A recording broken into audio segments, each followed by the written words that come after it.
going to get Good evening, everyone, and welcome.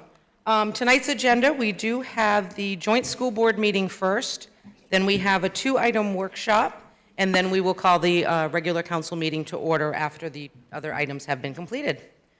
So again, first off tonight, we do have a joint meeting with the school board. Welcome school board members, Superintendent Ray, Deputy Superintendent Parkhurst, and we do have 3 items on that tonight. The first item being the ASK program, which is the AIDS Saco Kids.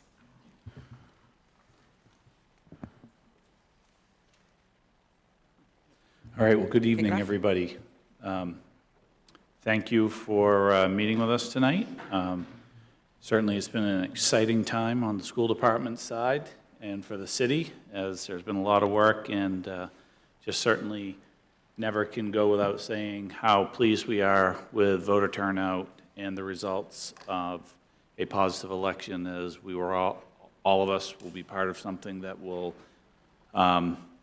definitely change the landscape of education within the city of Saco for probably the next 100 years as we look at the next step for our building. But the real reason that we're here tonight is for a couple of items on the agenda. And the first one is what is called Aid for Saco Kids.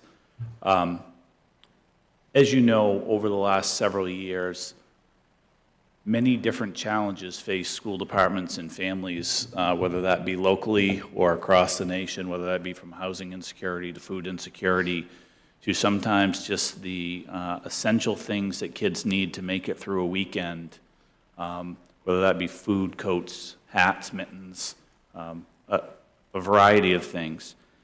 And one of the things that we've worked hard to do is to try to partner with different organizations in many ways, and knowing that in our grant writing abilities, whether that's for here in Saco or as 3 districts trying to be more competitive in the grant field, we were able to work on starting Aid for Saco Kids, which was, it's a nonprofit that's a 501c3 that is really outlined for those homelessness, food type issues. And so over the last year or so, we have been raising funds through grants. We had a fundraiser the other day at Schooner Mini Golf Course that raised $6,500. But more and more and more, schools are asked to subsidize things and sometimes solve problems in a short amount of time that is very difficult for us to come up with funds that are like tied for education. And so we started talking about the programs that we've had in other school departments that could benefit Saco students. And one of those has been kind of an allotment that had worked for us on the other side of the river, where the city council had said, hey, we understand that probably the closest to knowing that when a kid needs extra food on the weekend or a coat or boots or whatever is the school department.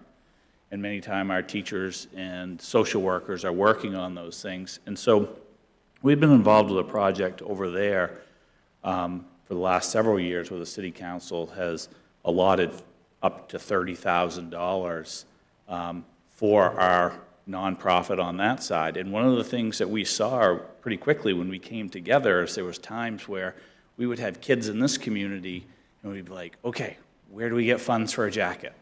How do we make sure that backpack's full of food on the weekends? Okay, kid doesn't have shoes, boots, and we found that through our fundraising and that match from city council over there, that a process would look very good and work the same way over here. Because it was hard for us when we'd have staff who would say, but how do you get boots over there? And we'd be like, that's a different pot of money. And so what we're looking for to work on tonight is there a partnership or a grant award of a small fund that we could put together on this side, run by Aid for Saco Kids, which is the nonprofit board, that we can make sure that our kids have those essential items, whether it be on the weekend. We've partnered with Rotary clubs over time, and it just gives us that vehicle to be able to accept funds and spend them in a way where sometimes, if it's Friday afternoon, sometimes you just have to go to the store and buy a coat or make sure that someone has food. And school funding doesn't necessarily allow for that process without this thing. And so that's the first thing that we're here to kind of talk about and happily answer any questions. Great, thank you. I was fortunate, I did get to make the mini golf on Friday, and it was a lot of fun, and it was a great turnout. So I guess first off, if any counselors or school board members have questions regarding the program, and for counselors, we do not have a set amount that we're throwing out yet. So that is up for discussion, as well as if we do feel that to get some funding in there, we can come up with a number. So first off, do we have any questions about the program? Counselor Hatch?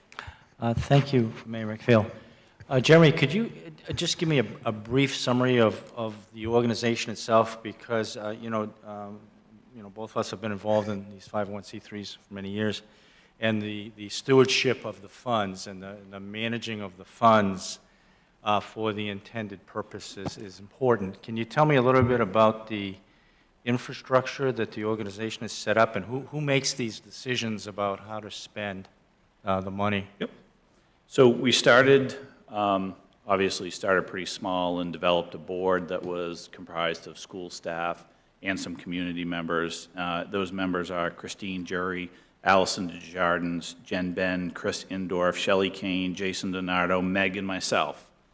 Because a lot of times we're the ones that are just like, okay, how do we start something? How do we apply for this grant? How do we make sure it happens? The funds will come in based off requests, and a lot of those requests come from social workers, resiliency workers, school principals, teachers.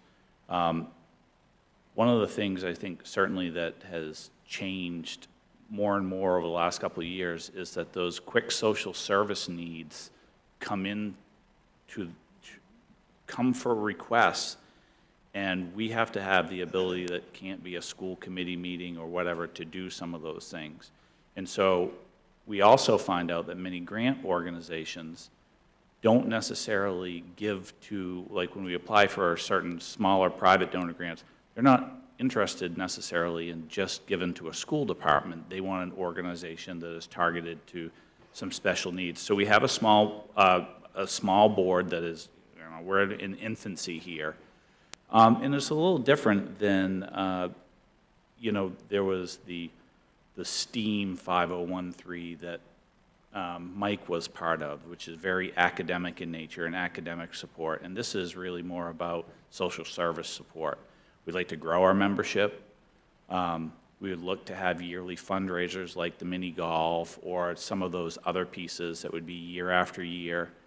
And we have an accounting structure and a process to make sure that, when funds are spent, that we have those all allocated and properly recorded. Good. I'm glad, the folks making these decisions are in the boots on the ground. You're seeing it happening in front of you, so I think that's a good place to be. So I guess, moving forward, what I'm going to tell you is keeping good discipline over that process will be a ticket to additional funding. And I like the fact that you've already secured some Rotary support. I can't speak from my club, but I think I could be a possible conduit for you if you need that in the future. I think definitely, when we work with the community members like Rotary, they're so willing to give and to be parts of things. And knowing from putting my Rotary hat on when I had more time to do some of those things, just knowing that there was like an organization and a thought process of how we would spend funds, get approval, is always helpful on that side as well. I've got my Rotary pin on. I'm going to cut you some slack because you've been pretty busy lately, so we appreciate all that work that you do for the community. Any other questions? Councilor Gunn. Thank you, Madam Mayor. Jeremy, just more of an organizational, just to make sure I'm clear on things. Is the board run essentially as a board of directors, or do you or does anyone else act as sort of like the executive director to make the day-to-day decisions in terms of prioritizing where the funds are spent?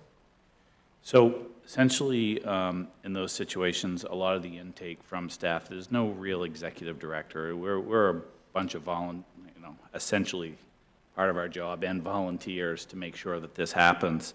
But we brought some members in from the outside that we knew had some capacity and bandwidth initially to come on board, and some knowledge of the community. That's a big piece. When request comes in, we tend to funnel those through Shelley Kane, who serves jointly as kind of community outreach in both pieces. And we found that instead of having a lot of hands in the pie, especially when we're dealing with sometimes hotels and homelessness situations, we try to keep one person in contact with the hotel so that things don't go off the rails. And so really, again, we're in such infancy that really it's about having Shelley work with hotels, make sure we have stocks of food, make sure that somebody goes out and as winter starts, we're sitting on 50 pair of boots and 50 jackets initially, or snow pants, or those types of things. And it's kind of a pretty low-key operation right now. I think our hope would be that we would continue to build a consistency model between all schools. We'd continue to have fundraisers each year to build these pots, and that we could be seen as an accepted organization in the community that was worthy of sponsorship from businesses and whatever, knowing that this money is not about paying salaries or any benefits. It's about 100% giving back to making sure our kids have what they need for social service-wise. Thanks. City Administrator Mahango? Yes, I think probably the best thing to get this, continue to move this along, to have your board send me a letter saying that it's something that you would ask the city council to participate, so that at least I have a jumping off point. And what I'd do is I'd bring it back to the city council sometime this summer, and they can make a determination on how much they want to put forward and anything they want to add to it. If they want to do something on a matching type of thing or whatever, it's up to the council. But I think the way to get this started so we don't lose track of it is if you just send a quick letter over to me, and I'll get it moving along through the process. Because where this is a 501c3, would this annually come in as a supported entity? Probably would be the best way to do that. Yeah, I think that's probably a good way, and then we can, take a look at what would be reasonable for both sides. Yep. So that would give council each year an opportunity to get the numbers, find out what's being spent, what's anticipated, and we can adjust annually if we needed. Okay. Second item on the agenda tonight is the consolidation of maintenance for Saco School System and the City of Saco. So, if I might, Your Honor. Yes, please. So, a few weeks ago, the superintendent reached out to me and indicated that he was going to have an opening in facilities director, and thought maybe it would be a time to talk about combining city and school maintenance. And so he reached out, and I established a meeting with him and a couple of people from the city staff, including Don Roth and Human Resource Director and others, just to talk about some of the issues that might arise if we do this. What I'd like to do is have Jeremy start from his perspective, because he's the one that has the opening that's occurring, and then we can go into more details relative to what we think we need to do to make this happen. So certainly, a couple of years ago, the city council and the school committee really made a concerted effort to start investing in the infrastructure within our schools. And we were all kind of taking a tour around Saco Middle School. And the question I remember, Phil, you were definitely in the room, and I believe Nathan was standing there, and we were in the back hallway, and some of the others. And the conversation of shared oversight of facilities was definitely something that had been talked about in the city of Saco over time. And it was mentioned that night, and there was so much newness to what we were trying to work on, and conversation with other department heads, and probably everybody was trying to feel each other out about, what this relationship and commitment would look like. That we talked about those shared services, and at that time, there was never really, there wasn't an opening. And we find ourselves today with a natural opening on the school side for a facilities director position. And so really thinking back at those other conversations and attempts that both organizations and sides had tried to make, it was mentioned to me hey, have you thought about this again? And initially I really hadn't. And then I said, okay, no, this makes some sense because there is an opening. So that means there's no hard feelings by one piece of it. And I think that there is a general commitment from administration and this board to make sure that we have a solid plan in place that in 4 years, when we're opening new facilities, that we have raised expectations of how our facilities will be kept and an improvement plan. And I think that as we work together on these pieces, that is something that we will learn. I mean, there's a standard. What is our standard going to be? I also, as you think of things, there's two ways of thought that you can think of any problem that comes in. A lot of times, communities will just say, okay, there's an open position we can combine, and there could be a money savings. Can't promise you in this situation that that's necessary. There could be a quality and standard that is set. And sometimes working together is not necessarily about saving salaries, but setting a situation where you can upkeep and avoid costs, hire positions, and a structure that may help you from contracting out and reduce there. And then also have historical knowledge within the community about the shapes and quality of buildings. And I think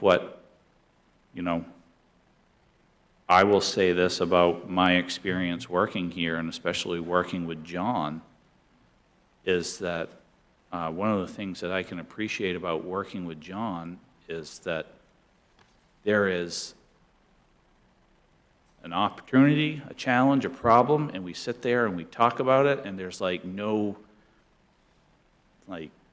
power struggle. It's okay, so how do we do this? And it's really fantastic to have that. And then I also think that on the city side, you have some very dedicated long-term employees that we want to try to keep within our system. And this is maybe a way to do some of that by providing responsibilities and divvying some things up. Do I necessarily think that it will be the easiest thing in the world to do? No. But I also think that it's an opportunity to try something that's been talked about, and at the end of the day, there's no harm in saying, hey, that's a big job, it doesn't work. But it allows us to build a structure of how it could work. And so, I feel pretty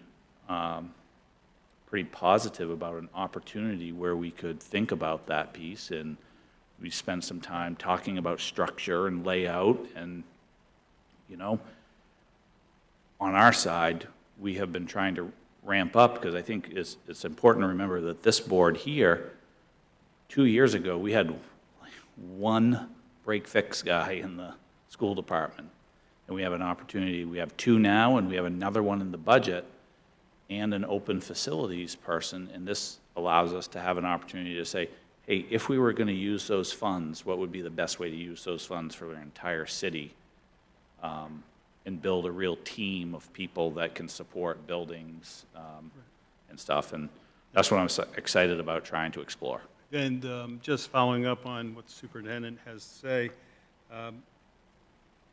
it's important to realize that on the city side, we have 15 buildings we need to take care of. And, you know, just by looking around, you can see they've done a nice job. And Don, who is the director of facilities, actually the facilities person for the city, certainly has the talent to be able to do this. But I wanted to just piggyback on what Jeremy had to say. We're not really looking at saving money. What we're looking at is having a process in place where, as we go into these new buildings, you're going to have one campus, and you're going to have to make sure that a lot of the mechanicals, things that are, you just can't, I think you need to have somebody on top of those all the time, checking and understanding it. It would be helpful to have a facilities person that's going to be there to be watching as the whole process takes place, understanding what types of facility it's going to be and what is going to be the type of HVAC systems, and how far are we going to go into a lot of the sustainability things, which can be somewhat challenging sometimes. But the idea is this: look at we would have to continue to have somebody over at the school side, which would be probably a deputy director of facilities, which I guess there's funding there right now. We on the city side have 3 people that we deal with. In the mornings, they do custodial work, and in the afternoon, there are 2 that go off and do the handyman type of work, the painting, the carpentry, and the like. The ideal situation for the city and the schools, if they came together, would be to have probably 5 people that would be, including the 2 that we have, and I think you have 2 on your side that's already funded, would have that 3? We will have 3 Okay, 3. going into this year. So that brings you up to the 5, and these people would have a broad range of talents to be able to, some painting, some light carpentry, those types of things. But we'd like to also bring on a plumber and an electrician. And when you're talking about the size of what we have for school space, city space, it certainly makes sense, and to have that control. The custodial issues, I think we set aside for now. There's 2 collective bargaining agreements, and so we really don't want to get into that right now. But I would say that having these types of people on board and sharing, and we haven't come up with a method of how we would integrate it into budgets yet, but that's something we can talk about. There's many methods that we can use. Also, you have to, the Parks and Recreation Department are doing all the fields. So it just seems like a natural. I've had the opportunity to do this in 2 other communities, and I can tell you, I know what the areas that you got to be careful on, and I would have to, not have those experiences. So I think, though, you have to go into it with your eyes wide open, saying, we're not going to try to cut this position or that position. We're going to have a full range of people that are going to be able to maintain these buildings. And buildings are becoming, especially the new ones you're going to be building, are going to be a lot more complicated. And so we got to be on top of, the maintenance schedules and those types of things. So we're not really looking for anything tonight, but I just wanted to, in talking with Jeremy, I just wanted to make sure the council didn't have any issues with us moving slowly to try to see if this can work. I mean, what we'll try to do is keep it, we'll put the deputy director in place for the schools, and then have the director in place, and then try to move forward in a slow manner. We probably in the first year will build it so that we can unwind it if we have to. So, yeah, I'm confident that if we work together, and if we don't find that it's working, that we can unwind it and can move on. But I think this would be a good way to go, since the grounds are being taken care of by Parks and Rec, and now we would have the buildings that would be taken care of, plus the school building. So we're just looking for input from the city council, and of course, the board, for what your thoughts are on this. Great, thank you. Councilor Johnston. Thank you. Yeah, I mean, I'll just say I've been an advocate for this really prior to myself sitting up here, just being a civilian out there. I've never really understood. I mean, I know there's reasons for the past history, but I've very early on looked at the situation and had always viewed it as a school board member. Roach can now attest, having sat on both boards. I always saw, front and center more often than not, the school department basically playing second fiddle to the city side when it came to maintenance of their buildings. It was the first thing that oftentimes was cut out of the budget, and I understand the reasoning. Being a school board member, your role is education. It's not necessarily the maintenance side of things. So, I mean, I think as superintendent has said in the past, we didn't necessarily have the right people in the right roles at the right times, but I certainly believe currently, I'd be thrilled to move in this direction. I like the idea of a slow rollout, because I can imagine there could be hiccups, but I don't see any reason as to why this wouldn't work. I like the idea of hiring on a staff position of an electrician or a plumber. I mean, I haven't run the numbers, but I'd be more than willing to bet that at this point, going out contracting probably is costing the city and the school department more than if you had somebody with that expertise on staff. So yeah, I mean, I wholeheartedly support it, and again, kudos to everybody involved for bringing it back, because again, I've advocated for it, and I think at times in the past it was viewed as like a hostile takeover, which was never my intent from council, but certainly I can understand why people may have felt that way. So, I mean, I hope others are supportive of it, and certainly we all saw it, or at least most of us saw it. You look at what SMS ultimately looked like, that's years and years of neglect, and, there's many council members and school board members, kind of all share that through the years, not the place to blame, myself included. But I think the intent, as Superintendent Ray has said, is to avoid that situation again. And this structure, at least my belief, would prevent that, because we would make sure all parties that were, taking care of our property. So, thank you. Councilor Hatch. Thank you, Mayor McPhail. I'm going to jump on the bandwagon and in support of this. First of all, I'm just going to make a high-level comment. I think it's no secret the most successful organizations that I've experienced with, had experience with, see these opportunities and create a good result as a result of the opening. So I appreciate that stepping out of the box and looking at it that way.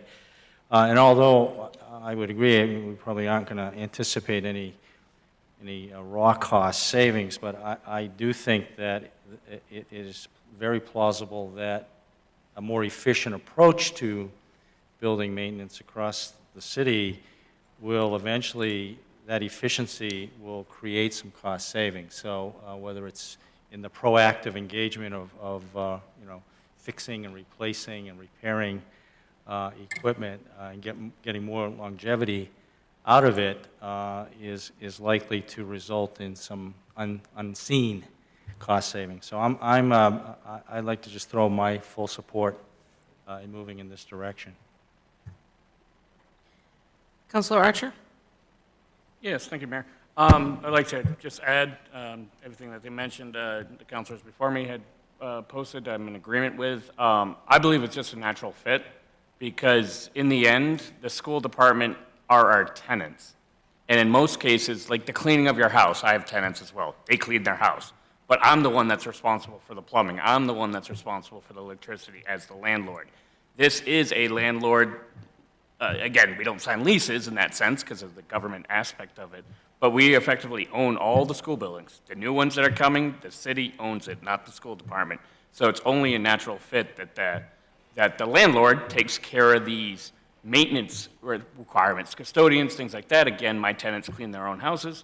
But in the end, I'm responsible for all the major purchases, all the major repairs, all those items. So I just think it's a natural fit of this blending. That's all I have.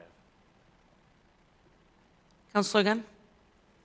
Thank you, Madam Mayor. I guess this is more of a question for the city administrator, although I'm sure the superintendent will have an opinion on this, though. This is just really, I mean, because in principle, it makes perfect sense, but in terms of the practicalities about it, I just want to make sure there's some clarity. The idea of having a deputy director sort of essentially assigned to the schools. So as my understanding is, and correct me if I'm wrong, the deputy director was essentially, their first priority would be anything school-related, and then if there was anything that was needed for city faculties, they could then pivot to there.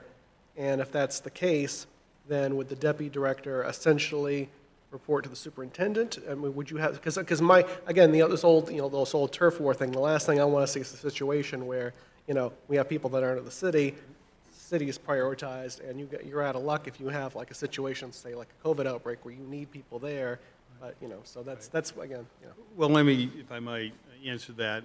The deputy would be working in the school system, but also the director is going to have, that person might be doing some work over at the city side as well. The director will be also working closely with the deputy, just laying out a whole plan for, the schools and the city buildings. I've had this situation in a couple other communities, and the way you solve who it's reporting to, who is reporting to whom, primarily 95% of the discussion will be with the director of maintenance and facilities. What I used to do, and it's something the superintendent and I can agree upon at some point, in the beginning, we may want to meet every couple weeks for about a short time with the director and the deputy director, and then as it goes forward, and I anticipate as it smooths out, that we would meet, once a month just to touch base. And I have no real desire to be micromanaging the maintenance director and facilities director. And so unless something comes up, I see us, if an issue comes up such as a grievance or something like that, we'll just run it through human resources and just do what we have to do. But I see the director being, he's being self-directed, knowing the business. The only thing that I see the superintendent and I looking at is the high-level type of situation where do we need, how are we going to take care of certain things, and if we, we'll cost out to see if having a plumber on full-time makes more sense than hiring out a lot of, or should we hire somebody that, we have somebody that's more of at the handyman status that can do light plumbing, we might do that. But so it's really going to be something we'll be building going along and working directly and closely with the facilities manager. So I don't see an issue there. I don't know, I'd turn to the superintendent to see what his thoughts are. So I think my initial response, Councilor Gunn, would be that it would be John and I's job to really almost avoid that situation of that one is ours and one is the other's. Right.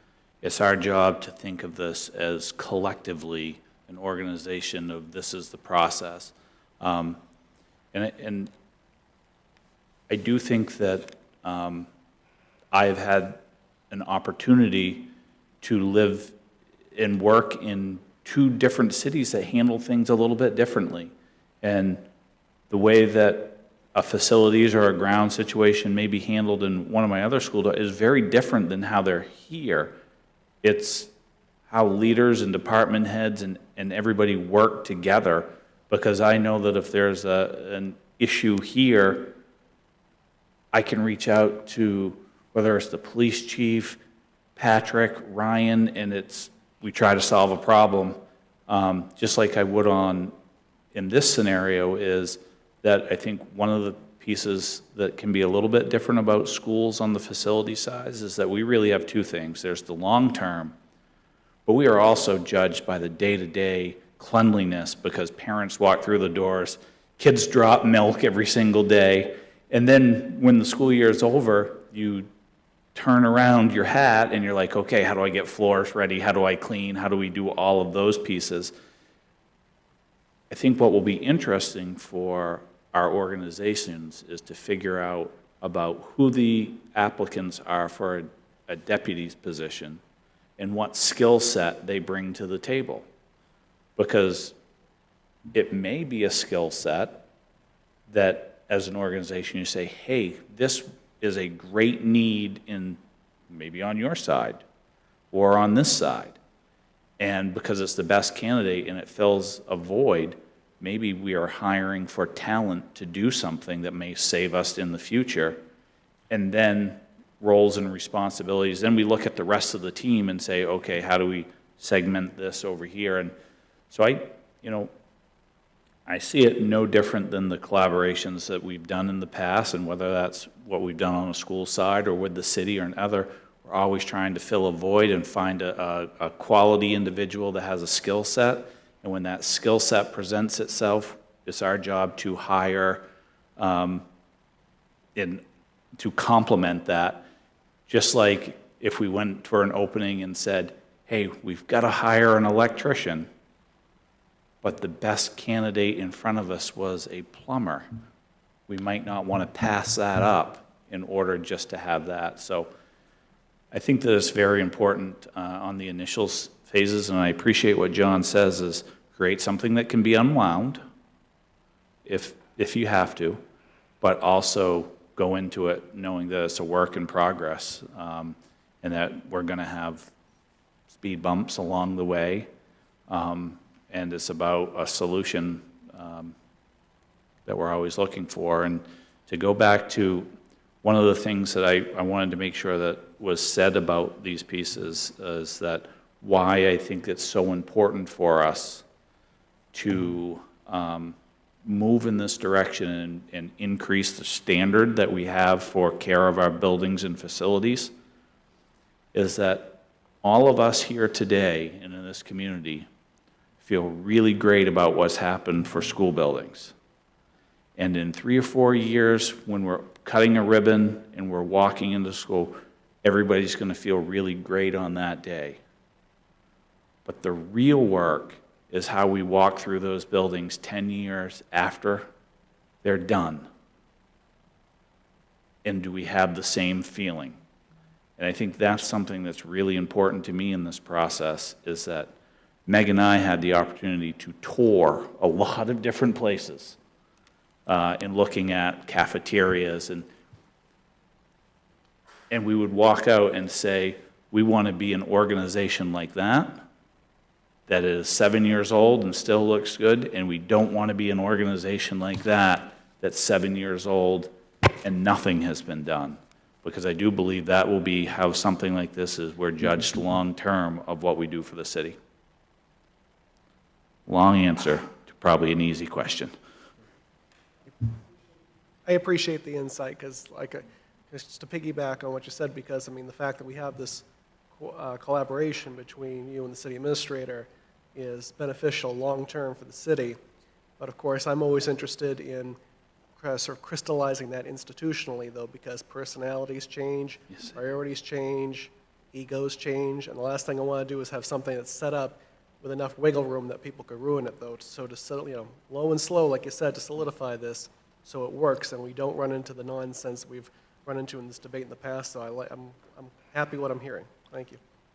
So I guess, Your Honor, just where, if we don't hear any objections, and I would like to know, how we move forward with the school. Just wanted to do a quick check of the school board members' Yeah, comments. that's what I was hoping. Yep. Yeah. School Board Member Johnston?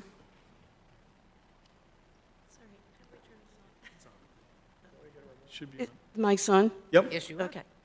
I just wanted to add to the conversation that we've just had, that if my memory serves me correctly, over the last 10 or 15 years or so, the school department has spent quite a lot of money having outside service people work on a variety of our systems. And it excites me at the idea that perhaps we could have people on staff so that we didn't have to hire out, an outside company to do some of that type of repair work. Yes, I think it would be great to save money that way if we could, but I also think it would probably be better for our organization. Thank you. School Board Member Roach, then School Board Member Gale. Yeah, to follow up on that, and also what Nathan said earlier, yeah, we went through this, maybe took off a little bit more we can chew back 7, 8 years ago, but it's not, the stars are aligning, right? Leadership, councils, board, like the new school, everything's lining up, and it doesn't have to be a money savings. It's just that we saw the results of doing nothing, or even doing worse than nothing, more separation, and we see, what's become more of Fairfield and SMS. SMS is still not part of all the newness here, so I think some focus on SMS in these next few years is going to be key, and I think we just all need to be united and together. And again, seeing what we saw on from the council side, many years ago, I could just tell you guys, it is lined up. City staff who's interested, can't say enough good things about staff that are interested in doing this. So it's right there for us. So thanks for even considering this. School Board Member Gale? Just following up on Councilor Hatch's point, I think even though without potentially a salary savings, from my experience, there's going to be long-term savings, and I'm sure with the city administrator, you saw the same thing, just in terms of coordination and collaboration, and really excited about that piece. And then to Superintendent Ray's point, just the idea of moving together jointly to set a level of expectation of how we want our facilities in 10 years from now, and setting that standard and that bar to be the same as it is as we're walking in day one is important, I think, to everybody here, and it's exciting to see that potentially can come to fruition if we can move forward with this. So thank you, guys. Absolutely. All right, thank you, everyone. Okay, now moving on to the enrollment projections.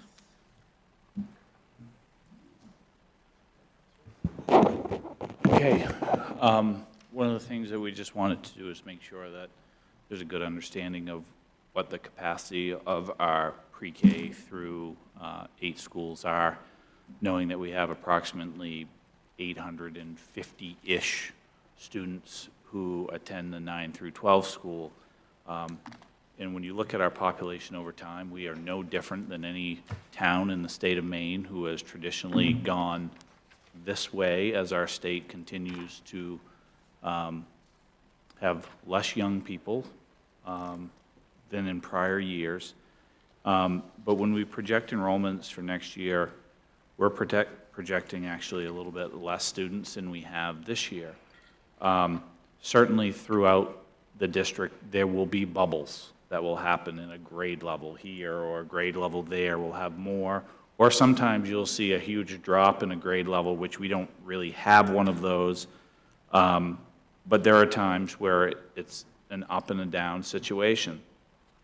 One of the pieces that I really want to caution you guys about, and this is a school committee and city council piece, is that even if we had the same number year over year, and I know a lot of times people, whether it's a comment online or say to you is, how are you going to keep up with all of the growth in the city from housing and the other pieces?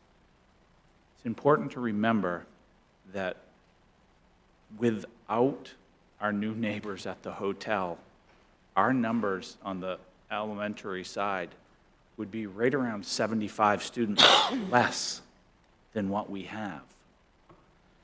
And so when we think about growth and we think about those pieces, we know that the governor's budget will go into we'll have a new 2-year budget starting next year, and whether that piece continues, you could see a decrease in the number of students who are in the school department.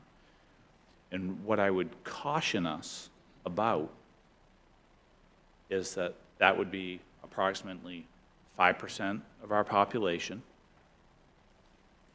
Those students have additional weighted counts on page 2. When you're looking at, when we do that EPS on page 2, we know there's free and reduced lunch, we know there's an ELL weight.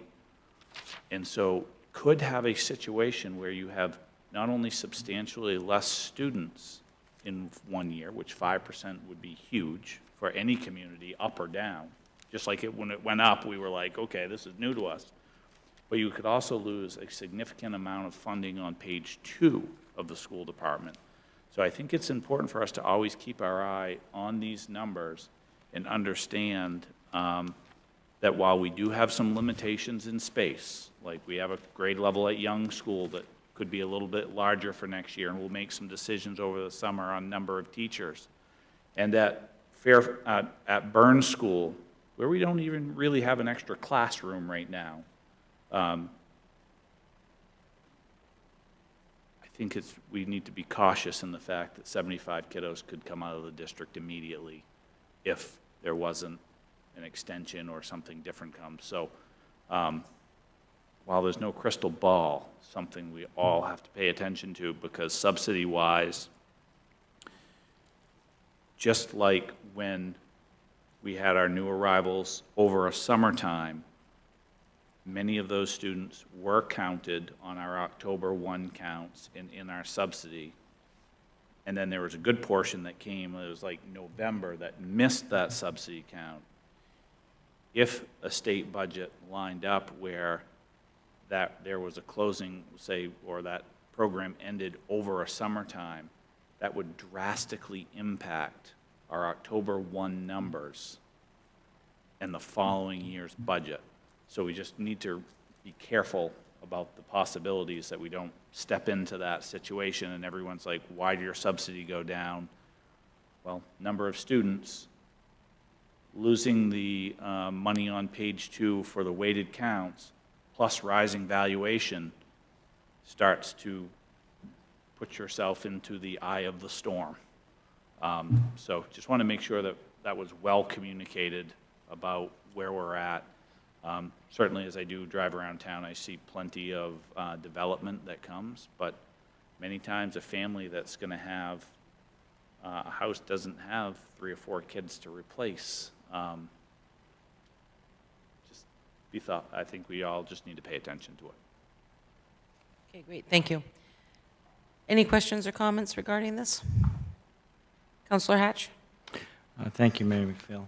I appreciate those insights, Jeremy. I've been one of the folks who has consistently expressed concerns about residential growth and school impact, and I understand exactly what you're saying, and I get it.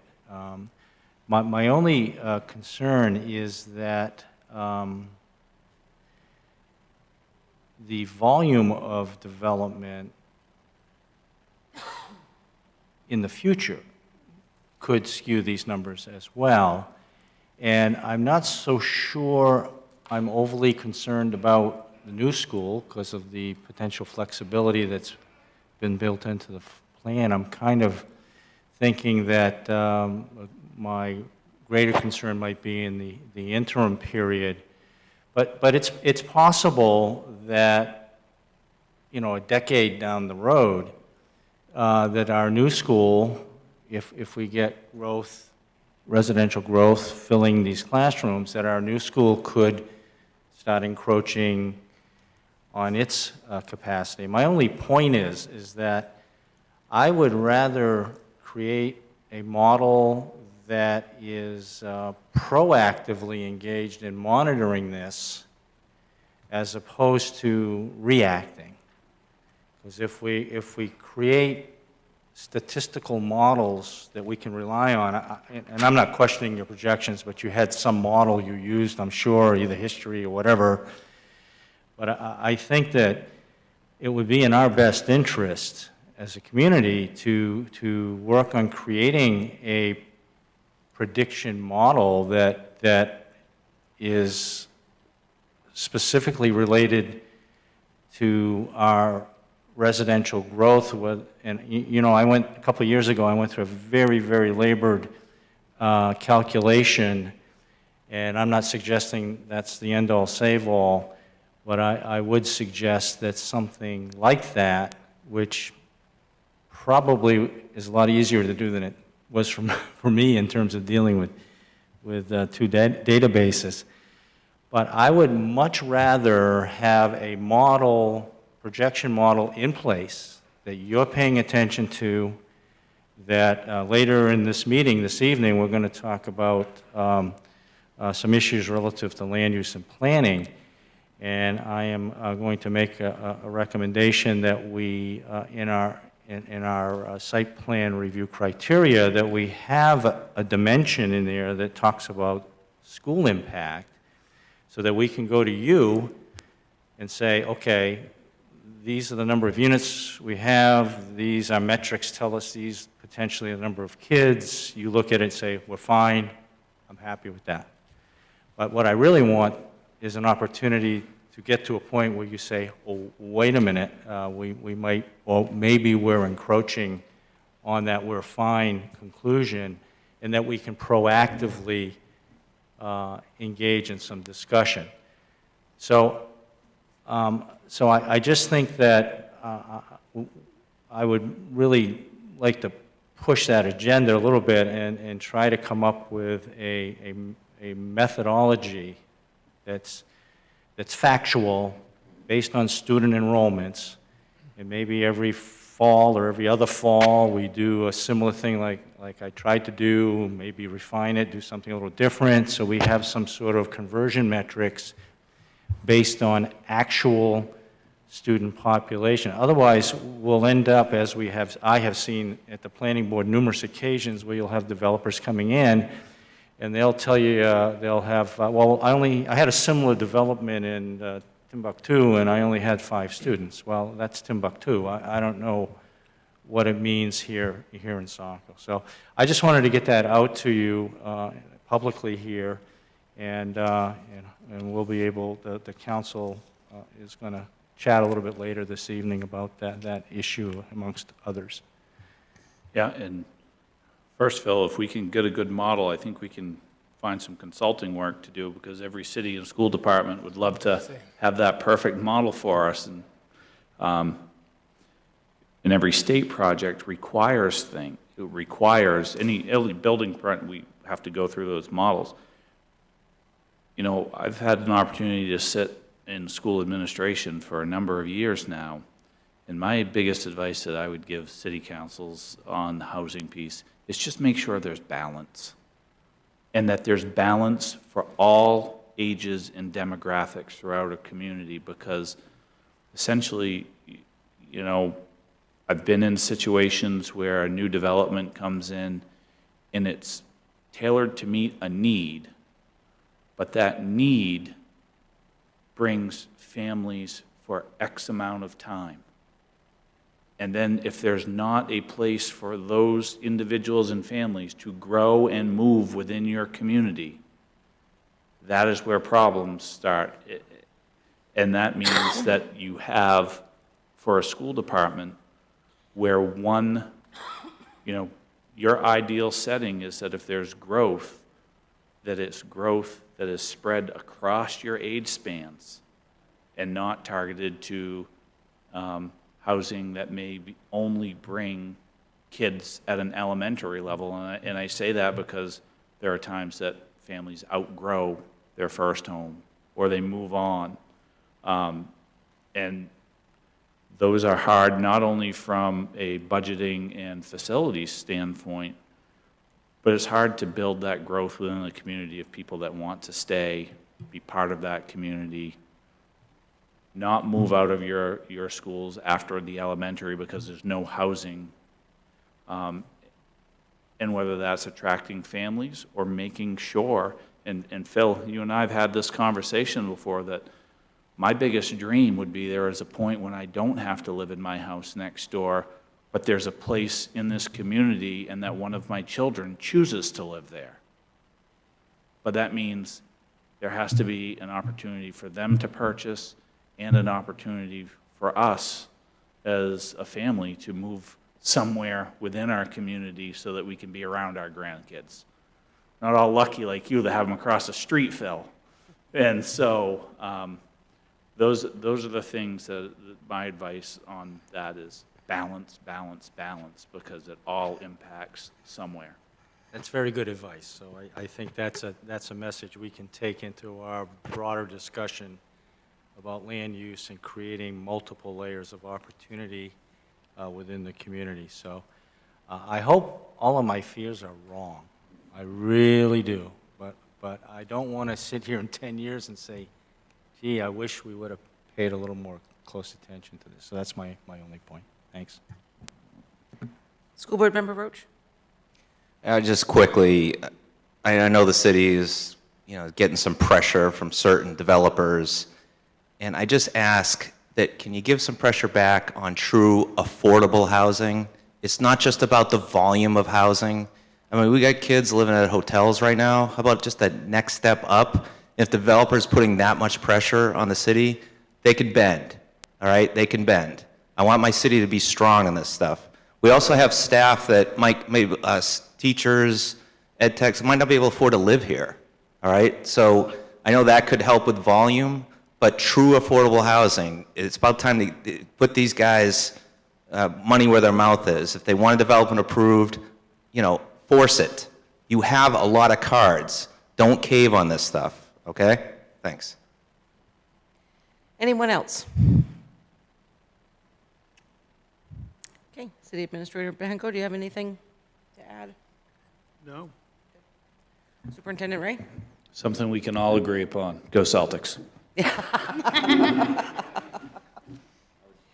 All right. I was just going to say that, and I didn't say you guys would ever cave. I'm just saying, just be strong and go Celtics. Thanks. All right, so that concludes our meeting with the school board this evening. Thank you for everyone coming. Love it. Love it, love it.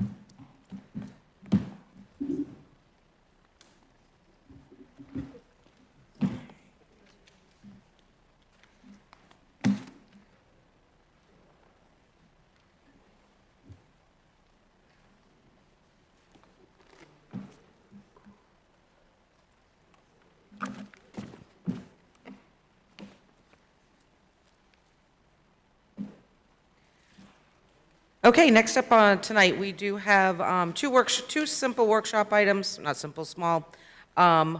We have reversed the order. We are going to bring up item B first, which is the funding request for the Camp Ellis trolley. And we do have Director Chad Hyde with us this evening. Good evening, Mayor, City Council. Good evening.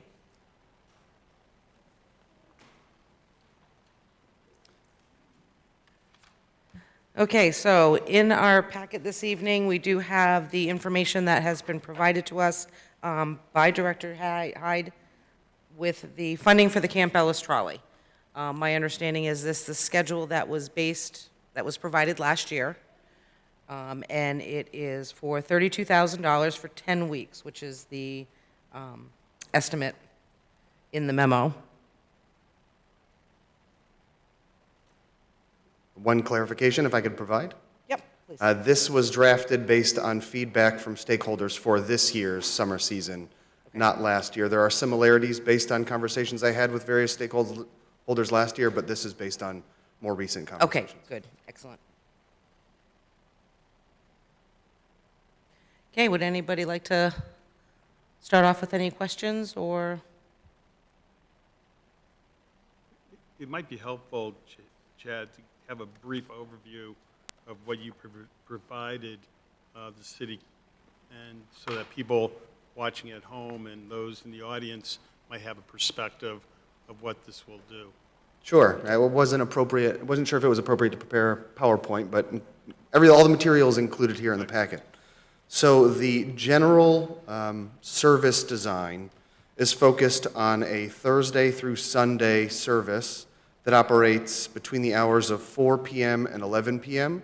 And those hours were identified as priority from stakeholders within the Camp Ellis community. And so this 4 days of service that ultimately lines up to be essentially the equivalent of one full-time employee or operator will have a service that operates along the ferry road through Ocean Park and then make connections in Old Orchard Beach to the Old Orchard Chamber, which is where it will connect with other trolley services, as well as general fixed route B-Sub transit offerings.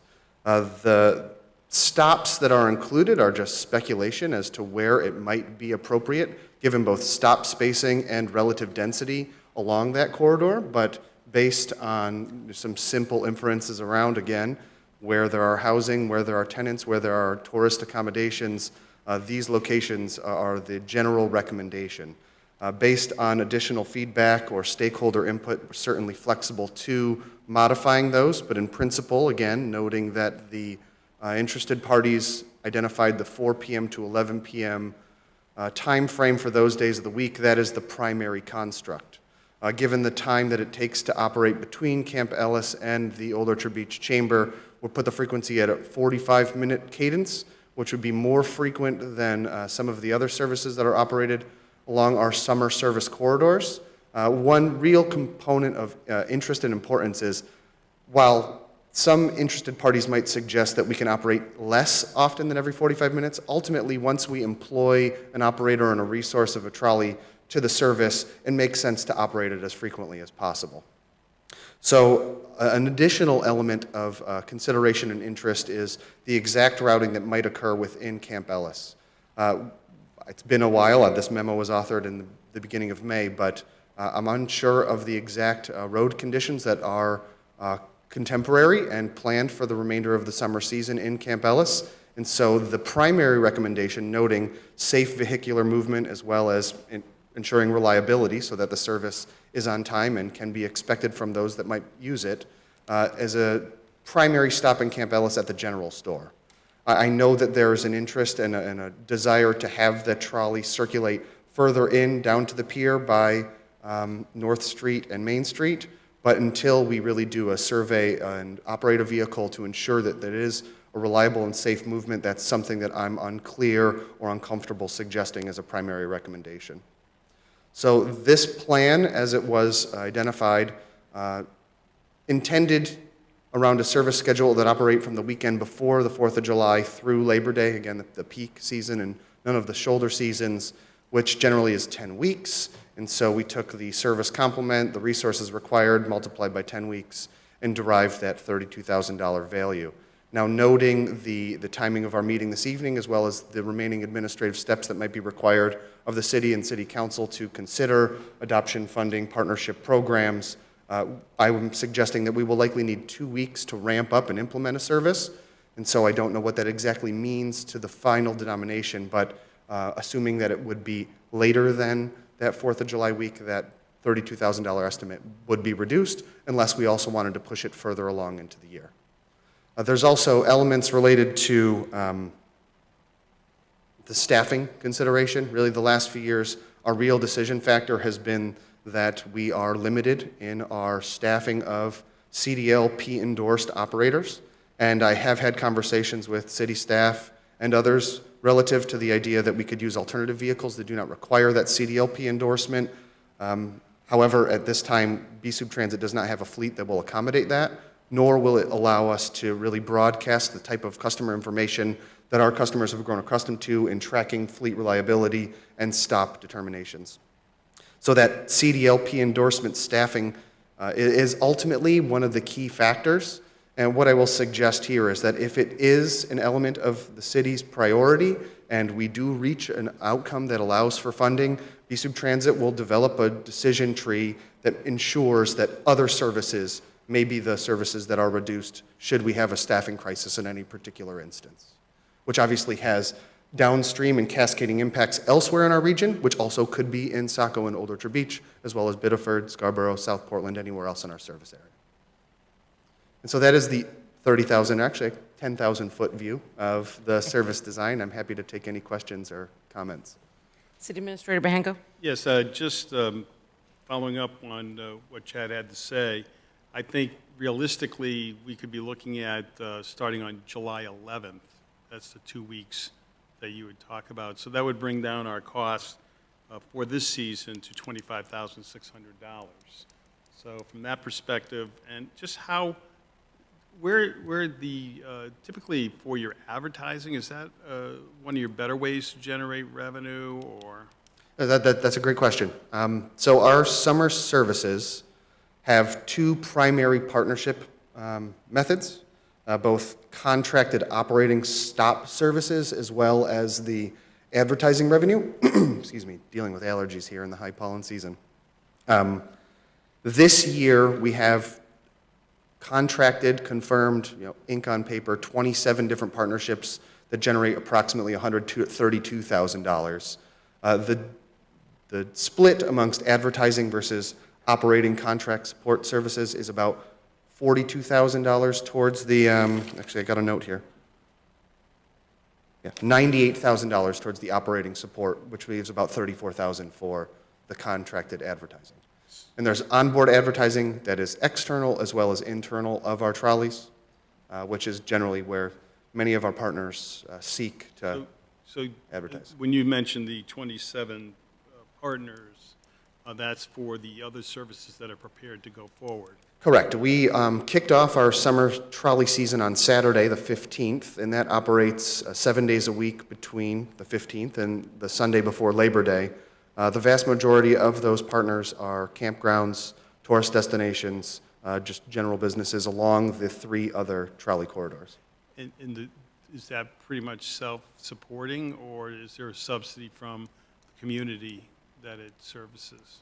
We do not have complete funding from the operating, from the partnership revenues, but it is 85%.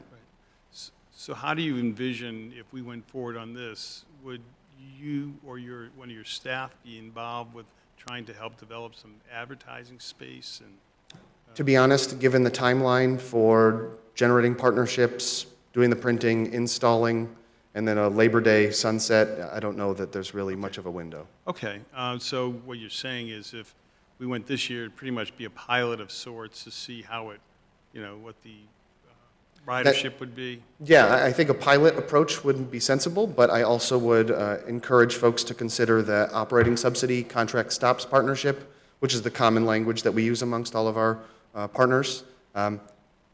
When you are prioritizing trolley service and want to ensure that your customers have a degree of connectivity to our trolleys, we're brokering partnerships with BSU to ensure that there's a stop and that that stop is promoted on our marketing materials. And again, there's an assurance there. Again, given kind of the timeline that we're having this conversation, I would think a pilot program with some benchmarks around success and kind of future utility make a lot of sense.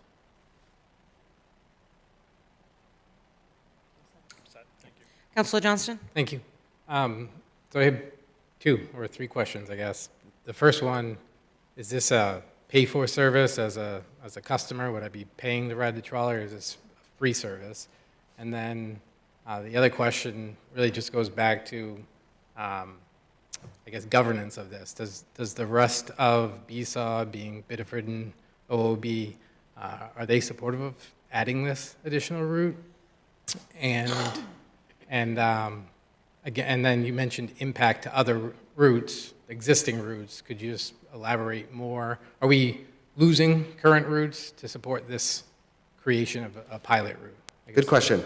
Question 1, our full fare for our other trolley services as well as our entire fixed route services other than the Zoom commuter-based is $2 per ride.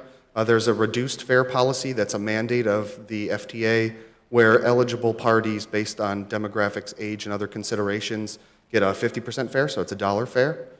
So I would anticipate and programmed that those fare would be included as part of this program. Question number 2, related to Biddeford and Old Orchard Beach's level of support. I can't speak on their behalf. I understand it's a committee of 3 municipalities, 3 individuals each. Has it been a discussion at the committee level? And has there been some level, I mean, my understanding, and it is pretty lengthy with the organization, is that all 3 parties have to agree when it comes to things such as this, expansion of routes, adding routes, and I'm just curious, are they supportive, or has there been a discussion? Yeah, so we have prepared our board for the consideration in multiple meetings. Counselor Hatch can certainly speak to that, both as Finance Subcommittee and a committee representative.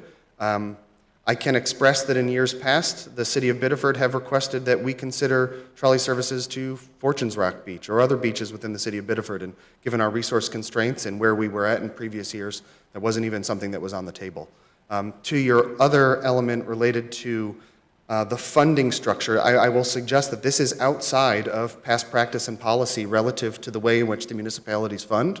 That said, given our practice of developing, arranging, and implementing contract stop partnerships around services, I do think that there's an opportunity here.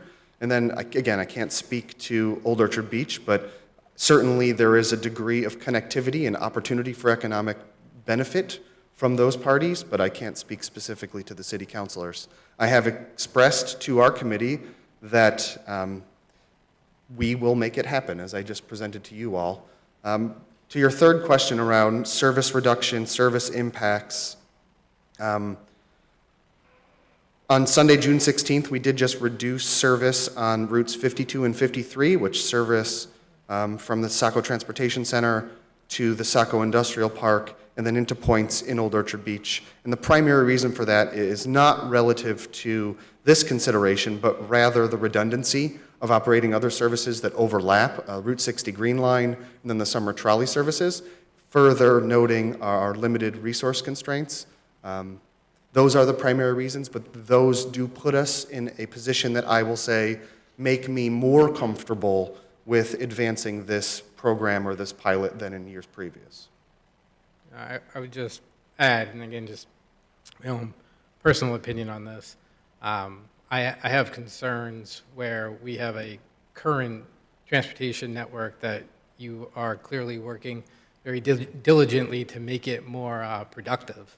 And then we kind of are taking a side shoot off that, yes, it may benefit the city of Saco, it may benefit an area of the city of Saco, but it also long-term may hurt the other organization that we're partners with. So I guess I'm certainly willing to try new things, but I definitely would want some high level of documentation on this as far as whether it is productive or not, and not an assumption. I mean, we had a similar route. Some of you may remember that. We had this route, and it was recently cut for, I would assume, good reasons. It wasn't financially feasible. So I just, when at the city level, we're talking about spending money all the time and ways to save money at the same time, and then we have instances like this. It's just, I oftentimes feel, and you've heard me say it, that we're kind of speaking out of both sides of our mouths. Not that that involves you, and I do appreciate you bringing forth or putting the effort into bringing forth something, but just for council, I think we need to be cognizant of how we spend these dollars. Thank you. Councilor Archer? Yes, thank you, Mayor. Chad, thank you for presenting a proposal. It's an idea. That's how I'm looking at it right now. So I do have some questions, and I guess they kind of drive from some concerns. I looked online. You're currently hiring bus drivers now. So one, labor is one of my concerns, is can you actually meet this? Two, from the finance perspective, is this would likely, I do see this as potentially a fee for service that only the city would chip in for. I can kind of see that. I don't like it, but the way our funding model works is this shared contribution. And this is a clear service just for Saco, so I kind of see it as a fee-for-service approach. And the concern was when we talked about the trolley getting to Camp Ellis, I'm still kind of intrigued, but I see no economic impact for Saco. When I look at your route, and again, I know I'm not here to criticize how you presented the information, just what is. It seems like it's going to be an economic driver for Old Orchard.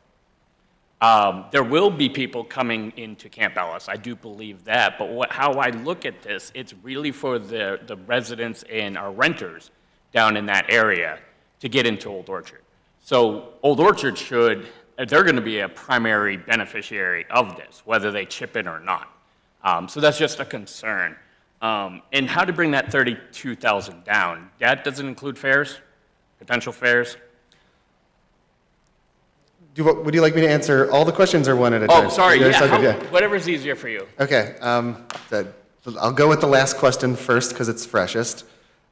We are unable, again, based on FTA guidance, to recoup and report fair revenue as local operating subsidy. We instead take it off the top of our net operating expenses to reduce the program expenses. Our overhead cost, as I presented City Council previously, is about $120 per service hour. In an effort to advance this initiative and give it strong consideration, given the stakeholder engagement I've had over multiple years, we basically quoted a reduced rate. And so there is an additional level of overhead that BSUB Transit would be taking on. To the question or point about economic benefits to Camp Ellis or Old Orchard Beach, I'm not really in a position to identify that, really responding instead to the stakeholders and what has been considered or presented to me in the past. And the first question, because I'm working in reverse, I'm not recalling. That was, okay, so that's where I was going to talk about that's where I was saying the model where it would be more of a fee for Yes. service. That was less of a question, more of a statement. So in the end, you need about 32,000 from the city of Saco to make this happen? I think if I might, Counselor, if we aim for July 11th start, it probably would be about $25,600. To be honest, it doesn't matter if it's as long as it's over 10,000, because that's more than you're authorized, 7,500, this is going to have to be a budget amendment. So we're not even going to be able to approve this if it goes through. July 8th would be our next meeting. That's when it would be first proposed as a budget amendment. 22nd would be the public hearing, with August 5th being the vote. That's no tabling, that's passing, and that's a 5-2 vote, because it's a budget amendment. So there was more of a concern about, is this the right time? Like, can this happen? Because if you're not even going to get funding if approved, it wouldn't even start. So are you willing to take the risk? I don't need an answer. It's philosophy. Are you willing to take the risk that you're gambling on us approving it, and you eat the cost if you don't? Again, not an answer, just consideration. We've got August 5th, then we're looking at what? 4 weeks of the prime season? Labor Day? So is this the right year? Now, one could argue from the 4th to for August only, that would be a great pilot study. It's a 1-month period of time, so there could be some benefit to the data you collect over that time. But I know that you probably have to forecast ridership, and that's probably hard when you haven't had it for a few years. And what is the balance between year-round residents that live down there and then your transient renters, the ones that come in, go and all? I think there's a lot of questions that definitely need to be asked, answered. In the end, do we have the time to actually get this done for this summer? I will take the opportunity that you offered me to not respond to all of those, That's okay. given that some of them are rhetorical. But I will bring up your original point around funding precedents. And given that this really may be a shift, and I have spent some considerable time, especially with the electeds on my committee, to address that. And one area or one strategy that we're considering is to have a tri-community strategic workshop to ensure that there's buy-in across each of the municipalities, because yes, it does potentially set a precedent around altering the fundamental approach to the way in which BSOB transit is funded. But at that point, I am really seeking guidance and confirmation from the councils. And I would caution against precedents only because it's designed to be collaborative and not competitive. Because if all of a sudden, say another city, I'm not even going to name one, but another city says, we want your services and we're willing to pay double. All of a sudden now we're competing with each other when we're actually a collaborative approach. So I do have concerns about potential, what that could do, not only for the 3 cities, but how you would prioritize that. Obviously, you're revenue driven, so someone offers you triple the amount of services, you have to consider it. So doesn't mean you have to give it, you have to approve it, but you do have to consider it. So it's just, I don't mind this. And then the fact that it doesn't come into Saco, it's not really benefiting anybody downtown, because there is no connector, correct? From downtown Saco to, unless you go to Old Orchard first, If you were looking to get to Camp Ellis from downtown Saco, you could board our regular fixed route year-round services, the 52, 53, and 60, and then board at the chamber to this Camp Ellis trolley. Because one of the benefits I saw was an economic driver is downtown citizens or anybody else getting into Camp Ellis to help to get down to the pier and things like that. And this, obviously, there's limitations that I don't know all about. It's getting rid of that. So when I started to look at who benefits the most, I'm seeing Old Orchard. Thank you. Thank you. Councilor Gunn, then Councilor Johnston. Thank you, Madam Mayor. I would just simply like to say, Mr. Director, because you mentioned earlier, just implementing this based on your own judgment, probably not the best practice based on recent history, but at the same time, because there is the demand, at least the vocal demand, I know Councilor Berman's not here, but he certainly has been been receiving that from his constituents. I would like to thank you publicly for at least being willing to initiate this de facto pilot program, because if the need is there, then the service was there, and it will basically answer the question ourselves. And if the need is not there, to Councilor Johnston's point, and it's just fleeting, then we can go back to what the status quo was.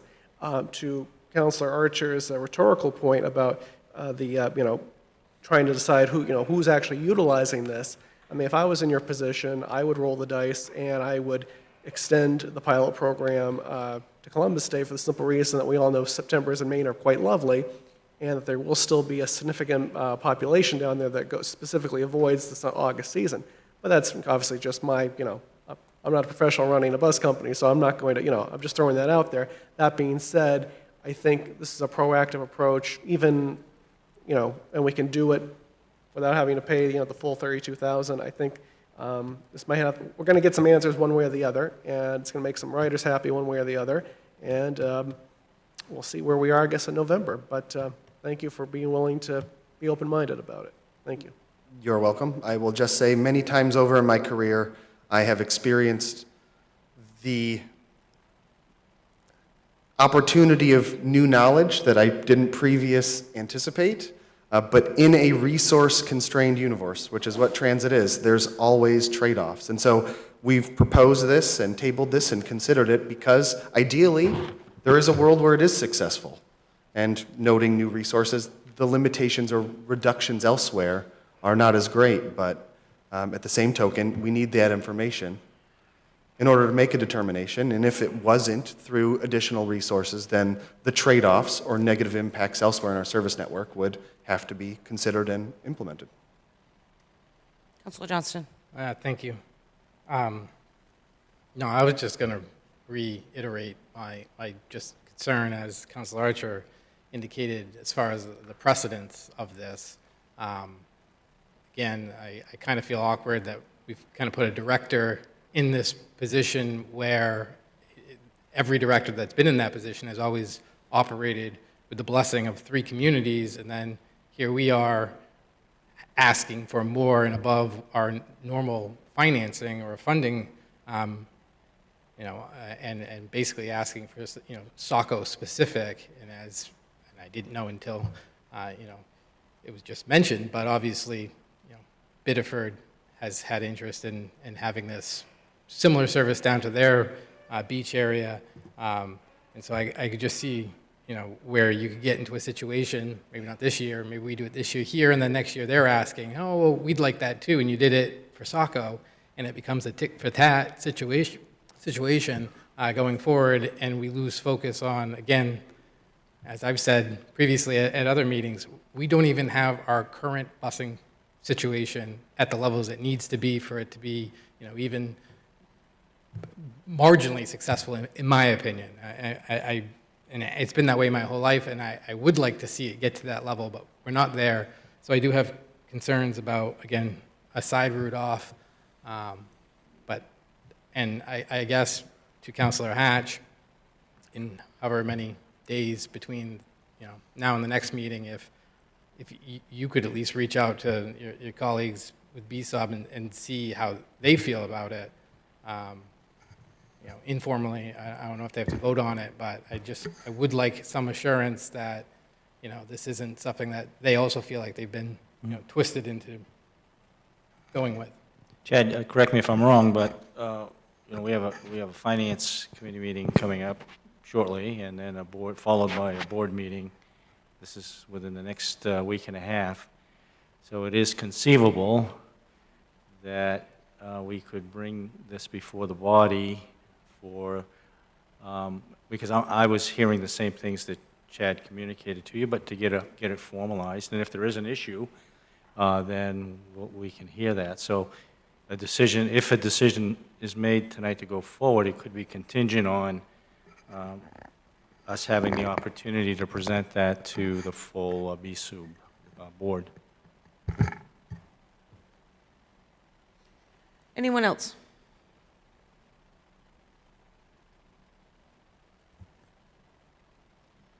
Okay, so City Administrator Mahenko, the timeline that we'd be working on right now would be, Well,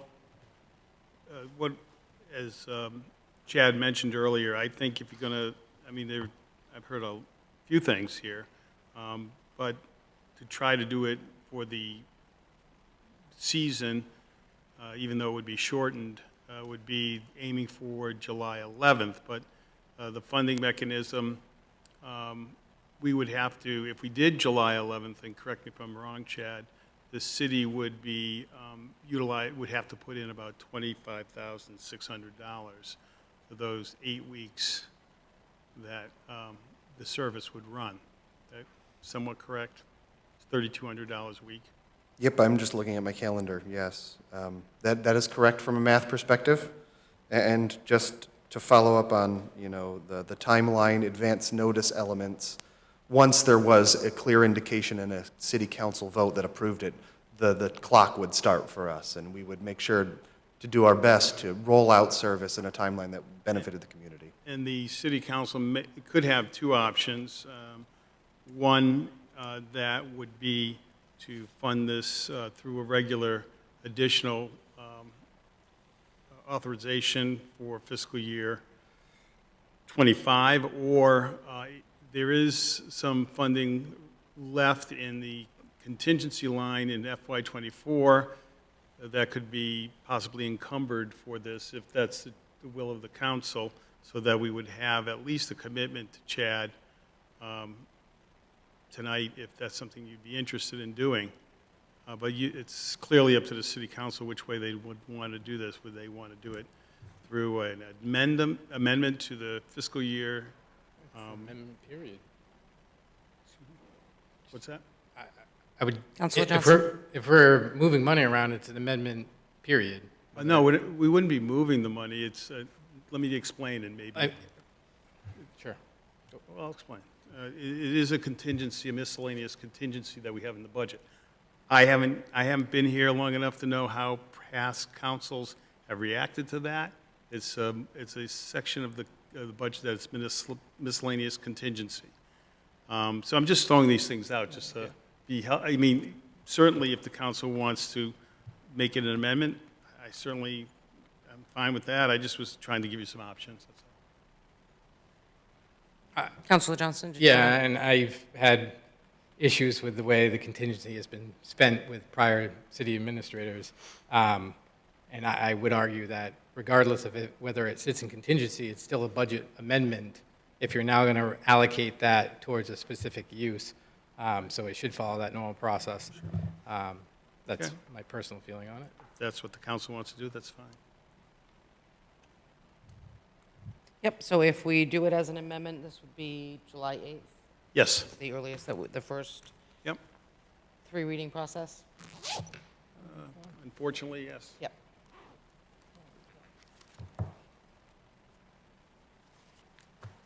Unless you just wanted to do a transfer somewhere. Also. But that wouldn't be In fact, I would argue it only needs one hearing for transfer. for a budget period. Historically, we've done 2 readings, but there's nothing that actually requires 2 readings. So Okay. we've had. Just do the budget amendment bring it as a It could one-time? be a one-time reading. Okay. That's like like I said, in the past, we've historically done 2, but there is no requirement that I am aware of that requires 2 readings. With the And there is no public hearing. The historic reason for it, because like in the second reading, you'd have like a public hearing with it as well? I would think that historically speaking, the intent is, here's the item. If somebody wants to come the following week and address it, Yeah. they have that opportunity. But it's not a requirement. Well, to your point though earlier about, obviously about the process and everything, I think a happy medium would be a two-meeting process though, where you have the public has opportunity for a weigh-in, and we have the it's a 5-vote process, but you do it in 2 meetings as opposed to 3. That might kind of, fit, cover all our bases. So if I understood correctly, if I might, Counselor Johnson, so we would have to advertise, we'd have to set the public hearing for July 8th for that It would just amendment. have to be on the agenda. Right. No public hearings Okay. needed. The public hearing is only required when we pass the initial budget. Okay, So, like I said, historically, we've always done a first reading and then followed by a second reading. You could argue that, I guess, tonight is in a way, a first reading, because the information was in the packet. sure. Want to set that precedence where a workshop is the first reading. That is true. We've always separated the two. We haven't even opened this meeting, so first, Yeah, that's the point. We're actually not even in council meeting. so definitely wouldn't be considered. Sure. Okay. So then, let me take a look. So we would finalize that on the 22nd. The 22nd would, if you did 2 readings, you did the first on the July 8th and the second one on July 22nd. So July 22nd forward, you'd have funding available, assuming it passed. I just wanted to give you the layout of the timeline. So, okay, I'll bring this back for July 8th. And then each week that we're delayed, the pricing will go down. Yeah, it's 32. On average, it's about 3,200. Yes, a week. that's correct. So however many total weeks we get, times the 3,200 would be the cost. And I'm just making an assumption here, but the longer we delay, the less efficient this pilot would be, correct? I can't speak to the Generalizing, efficiency. generally. Any data, I think, relative to the demand and potential use would be worthwhile. But certainly, the greater data that we're able to collect, the more significant it is. So if it's a 5-week trial, then we'll just have to put caveats to the understanding that it was a 5-week trial. And we are running into the prime through the month of August.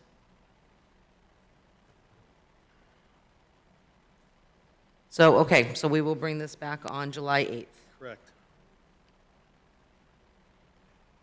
Thank you, Chad. Appreciate Thank you you, Chad. Yeah, coming thank you all. tonight. Yeah. Very much appreciate it. Thank you, Chad.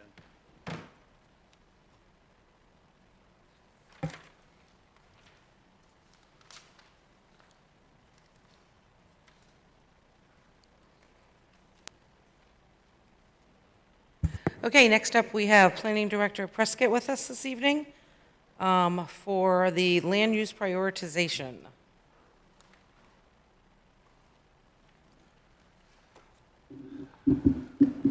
Okay, so you do have some commentary in your packet with a brief description and background. And this is in regards to setting up a possible timeframe for potential upcoming workshops based on land use. And the purpose of tonight is to go through, make sure what we have on there is okay, and if there's anything you guys want to have added or would like to see, or to make sure that the information of the item is correct, or, again, just to add or change what's on there. Director Prescott? Thank you. So by way of introduction, City Administrator Bahenko and I met with Planning Board Liaison Councilor Hatch, and a number of these topics were on Councilor Hatch's list. And so out of that meeting was recommended that we come up with, that the Planning Department provide a schedule of when certain land use items can be discussed, And really the purpose of this is to make sure that we are supporting you as your planning department, and also that we're not having council or planning department get ahead of one or the other. So we have a coordinated schedule, and this will help me balance department workload as much as possible, although the list is long, and this takes us from June until December. Did want to just point out, too, that we have 2 planners in your planning department with master's degrees in public policy and administration, so we enjoy policy analysis, and it is best put forward when we have the time to really dive into the different topics and details. As far as these topics and the potential dates that have been laid out, what I did was I tried to put out the topics that will take additional staff coordination farther out on the schedule, because we don't want to be bringing forward anything that we don't have time to work on with other city staff. Because when we bring forward policies that incorporate all departments, they are much stronger and better policies for the city. I know that there's some topics specific to maybe ordinance amendment follow-ups that we talked about with Councilor Hatch. So just to be clear, those would be in the ordinance amendment follow-up list. And some of those I understand to be neighborhood compatibility and a few other things.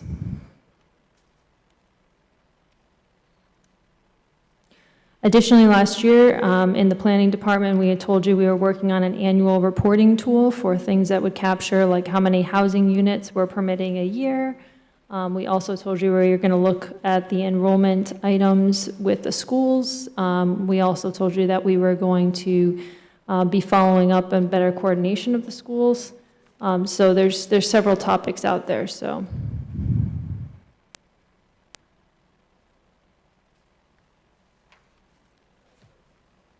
Okay, Councilor Johnston? Thank you.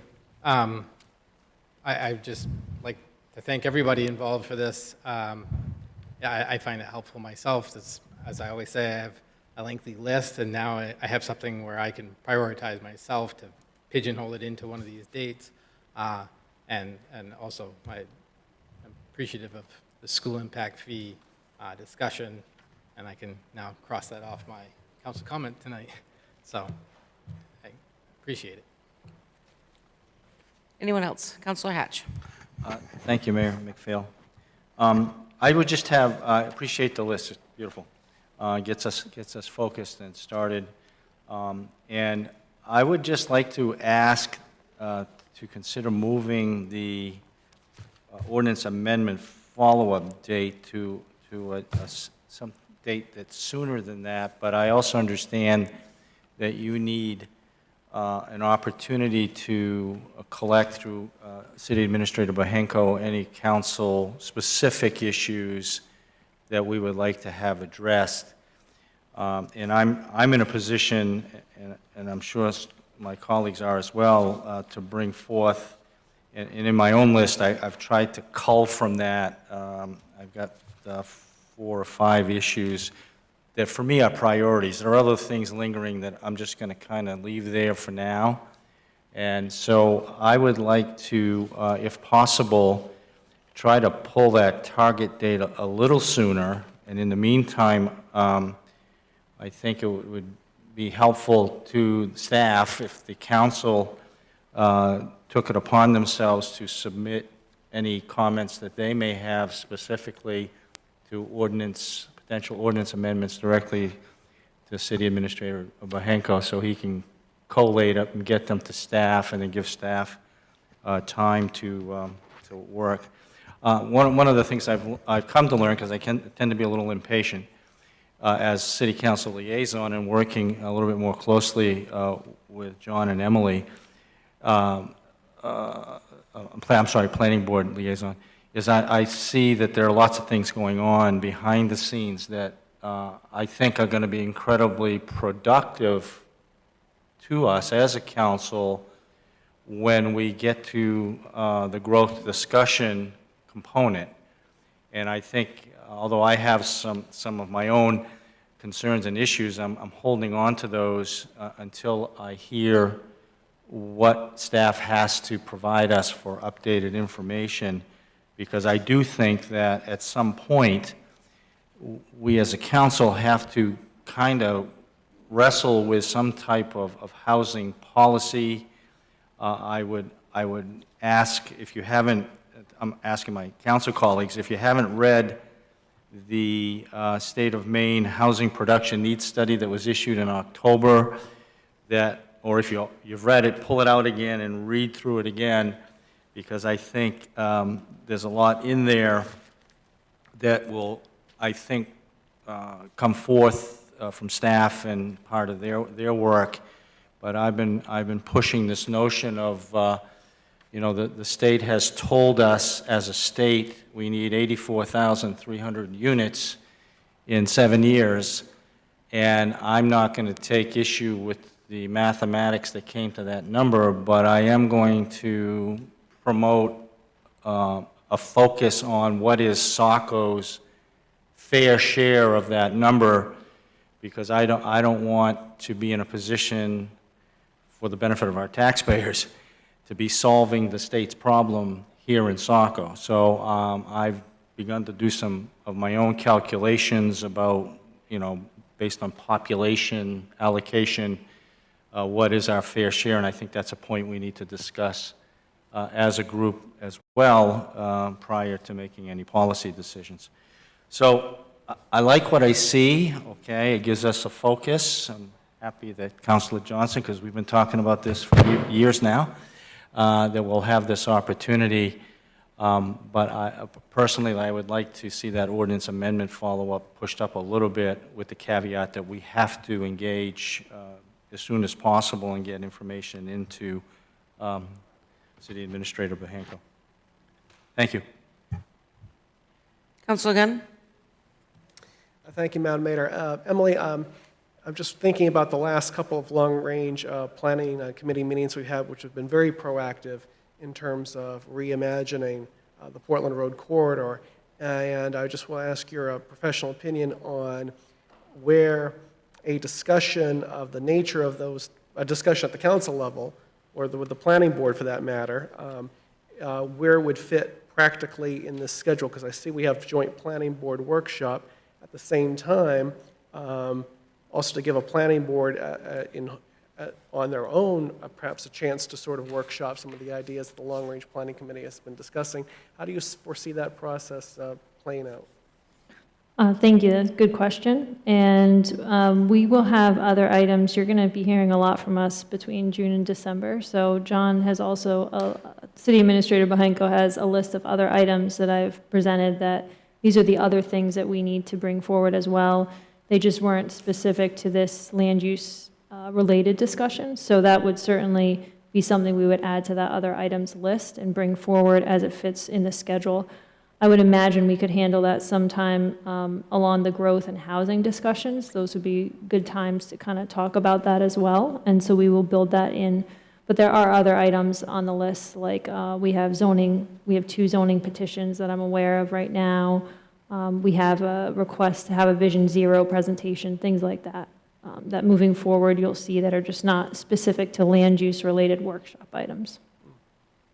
Thank you. I would say for the public's benefit, now that the school being in the district is going to be a reality, to actually have at least the discussions take place, at the council level, at the planning board level, I think will be proactive for the public's benefit, though, so they can start to realize what the actual conversation is in terms of the 10 to 20, 30-year plan to reimagine that section of Portland Road, though. So it's, again, low and slow, but the idea that's going to be part of the schedule this year, so while it's still fresh in people's mind, so it just doesn't become a subject we tackle years later. I thank you for your proactiveness on this, and the fact that the committees continue to discuss this with enthusiasm, I might add, though, I think is to the benefit of the city, and especially since you have folks with a lot of different opinions, though, willing to chip in and be very, put some meat on the bones in terms of what we can have, though. So this is going to be exciting times coming forward, and I can't wait till we start talking about it at the council level. Thank you. And also, if I may, now that we know the results of the school bond, it's a perfect time to kind of reinvigorate that conversation and finish the vision workshop session with long-range planning. So I've reached out to get that continued on, and we have a scope of services, a scope of work with our PACS folks as well. And just to point out, the December dates might be a little, because traditionally the 2nd is inauguration night for new counselors. We do have 3 wards going up this year, so that would be inauguration, and then the 9th, we need to get our training done. So those 2 potential dates may need to be adjusted. Okay, thank you for that. Schedule. Yep, yep. Okay, any other questions or comments? Any items that you feel are missing? So we'll take in what you mentioned to us, and we'll adjust the schedule and send it out to you. Okay? Okay, great. Thank you. Thank you. Thank you. Okay, so that completes our workshop. If counselors are okay, we'll jump right into the actual meeting, or if you feel that you need a couple of minute recess. Everybody good? Okay. Moving on. Good evening and welcome to the Monday, June 17th, 2024 City Council meeting. Let the record reflect we are starting the meeting at 8:17. We have all members present this evening with the exception of Councilor Berman and Councilor Hewitt, who are both been excused. Would you please join me in the Pledge of Allegiance?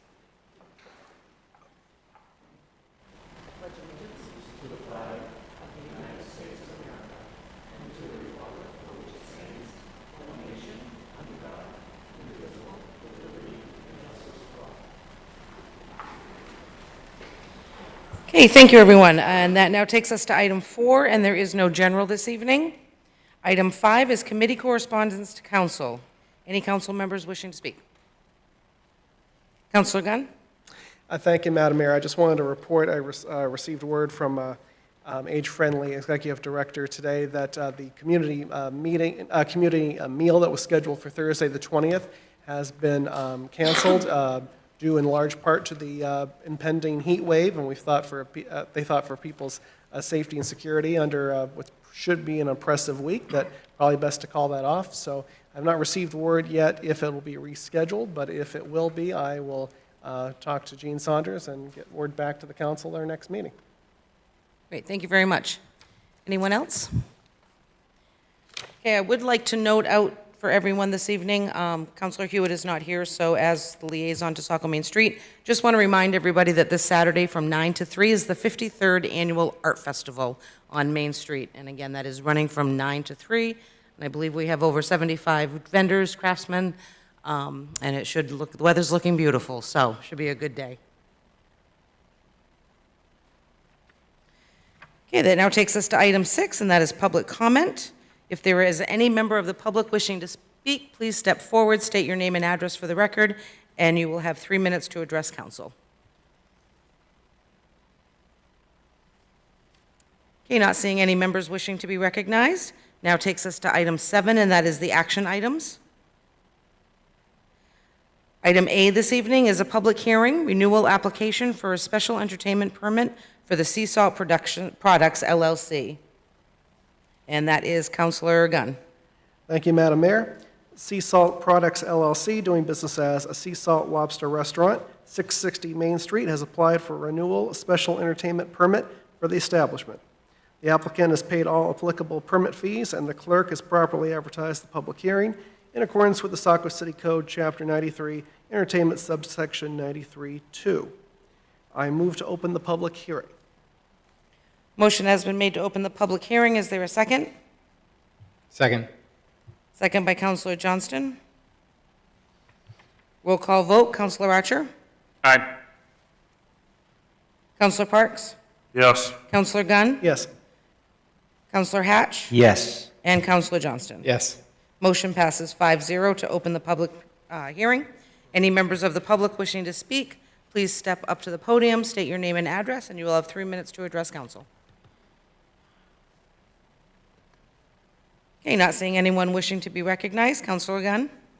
I move to close the public hearing and be it ordered that the City Council grant the renewal application submitted by Sea Salt Products LLC, doing business as a sea salt lobster restaurant, for a special entertainment permit to be concurrent with the establishment's liquor license. I move to approve the order. Thank you. Motion has been made. Is there a second? Second? Second by Councilor Hatch. Roll call vote, Counselor Archer? Aye. Counselor Parks? Yes. Counselor Gunn? Yes. Counselor Hatch? Yes. And Counselor Johnston? Yes. Motion passes 5-0.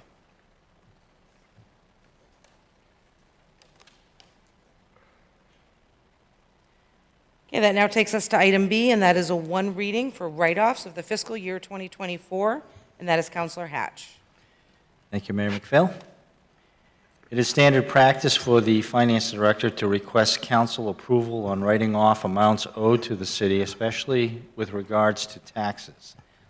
The items recommended for write-off have been deemed uncollectible, and therefore, we are recommending that the council approve removal of these items from our books. Be it ordered that the city council authorize the finance director to write off the delinquent amounts for the identified persons and entities and remove them from the books. I move to approve the order. Motion has been made by Counselor Hatch. Is there a second? Second. Second by Counselor Johnston. Any discussion? I'm sorry. Any discussion? Counselor Johnston. Thank you. Yeah, so I think that the state statute here is pretty clear. I took the time to read it. So I understand, what makes these debts uncollectible and certainly the position that, staff is in, not being able to chase them. But I guess, when I looked at the list, and it's not just this year, it's years past, I've looked at, these write-offs, and oftentimes I've found, many of them or several of them, whether they be individuals or businesses, are presently still operating in the city of Saco. And so, as many of you may know, I've kind of long advocated for a policy from council that will, hold all people, businesses, LLCs, you name it, developers accountable.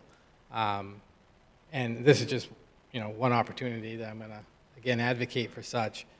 When you have a situation of unpaid taxes, as, is before us, or unpaid fees, unfinished conditions of approvals, unfinished projects altogether, I find it's unsettling to me to think that the city of Saco continues to do business with individuals when they have outstanding debts. In this particular case, none of them are major, significance. But I would like to think that everybody would, if you owe $100, you owe $100, and you probably should come forward and pay it off and not just have us write it off, because this year it's not, a whole lot of money, but in years past, I've certainly seen several $100,000 in years past. So, I just, again, not really for this before us tonight. I'm just advocating again that in the future, at council level, whether it's via ordinance or a policy, we, adopt something that actually will give staff the ability to not issue permits. Some of these individuals, they're in businesses that require continued issues of permits, whether it's a building permit, business license. They should be denied that until they rectify their outstanding debts. So I'm just plugging that for a future conversation. So thank you. Okay, anyone else? Counselor Hatch. I have a question I'd like to direct to Director Mather, if I could. And it's in reference to the final paragraph in your communication to the council, where we're talking about the $12,430 for accident invoices that should have been billed to the insurance companies, but were billed to the person in the accident. That sounds like a process issue? Yes, And is that a process that has been modified so it has. that this won't happen moving forward? Correct. I think these are the last two of any outstanding accident type. That's great, and I appreciate that. And then I guess I would echo Counselor Johnson's sentiments here. You know, I'm looking at this list as well, and I'm thinking that, you know, there maybe should have been some ways to make sure that we had some leverage to collect on future transactions. And I don't know how we do that other than by some type of policy that we all agree upon, and I would be willing to go down that route. I'm also, I tend sometimes to a fault, be a man of principle, so, you know, somebody owes us money, we should be able to collect. I did some math here, about 39% of the total was statute of limitations, and so is that another area where we're going to try to, the window is 7 years, is it? 6 years. 6 years, okay. That is also dwindling down. Last year, there was open accounts receivables from 2003 Yeah. to current, so we are sending out 4 quarterly statements to these customers, and we are collecting more, so. Okay, so you've improved that process as well, so in theory, we should see less of this occurring moving forward. Correct. So I appreciate the report, it's very clear to me.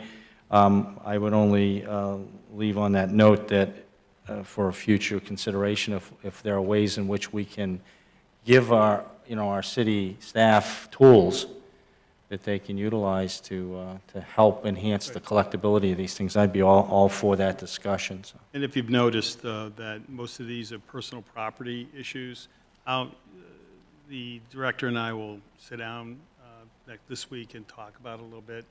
And, you know, you can see it's kind of dwindling, but it certainly won't be done until there's nobody on it. Thank you. Okay, anyone else? Thank you.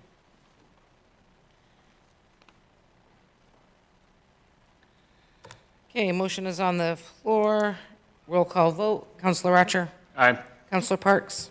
Yes. Counselor Gunn? Yes. Counselor Hatch? Yes. And Counselor Johnston. Yes. Motion passes 5-0. Okay, that now takes us to item C, and that's one reading of the fiscal year 2025 budget transfer number 1, wage line transfer.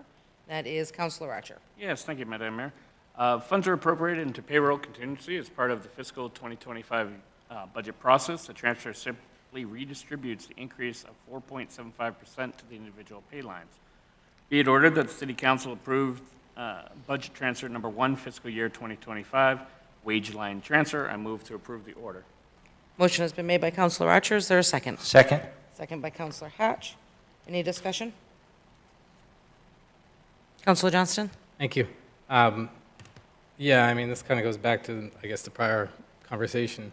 And I understand the intent and the thinking here as far as, you know, the need and wanting to have it in place by July 1,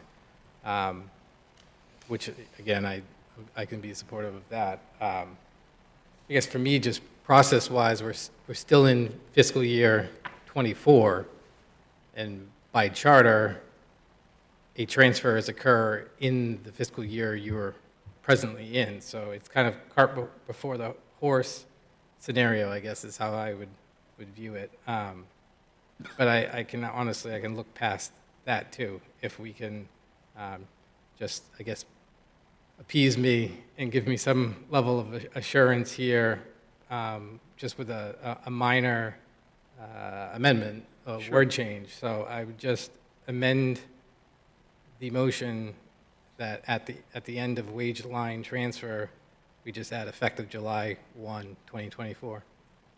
Second. Okay, amendment has been made by Counselor Johnson, second by Counselor Archer. Any discussion? Okay, roll call vote on the amendment. Counselor Archer? Aye. Counselor Parks? Yes. Counselor Gunn? Yes. Counselor Hatch? Yes. Counselor Johnston? Yes. Amendment passes 5-0. Back to the main motion. Any additional discussion? Okay, roll call vote. Counselor Archer? Aye. Counselor Parks? Yes. Counselor Gunn? Yes. Counselor Hatch? Yes. Counselor Johnston? Yes. Motion passes 5-0. Okay, that now takes us to item D, and that's the first reading, Chapter 176, Sewer Ordinance Revision to Appendix A, Residential Uses with the WRRD Flow Schedule for Impact Fee, and that is Counselor Gunn. Thank you, Madam Mayor. During discussion of Saco's LD 2003 ordinance amendments, the City Council increased the maximum allowable size of accessory dwelling units to 1,000 square feet. The purpose of this Chapter 176 Appendix revision is to align the LD 2003 ordinance revisions previously adopted in September 2023. I move to approve the first reading of the Chapter 176 ordinance revisions to Appendix A flow schedule, and further to schedule the public hearing for July 8th, 2024. Motion has been made by Counselor Gunn. Is there a second? Second? Second by Counselor Hatch. Any discussion?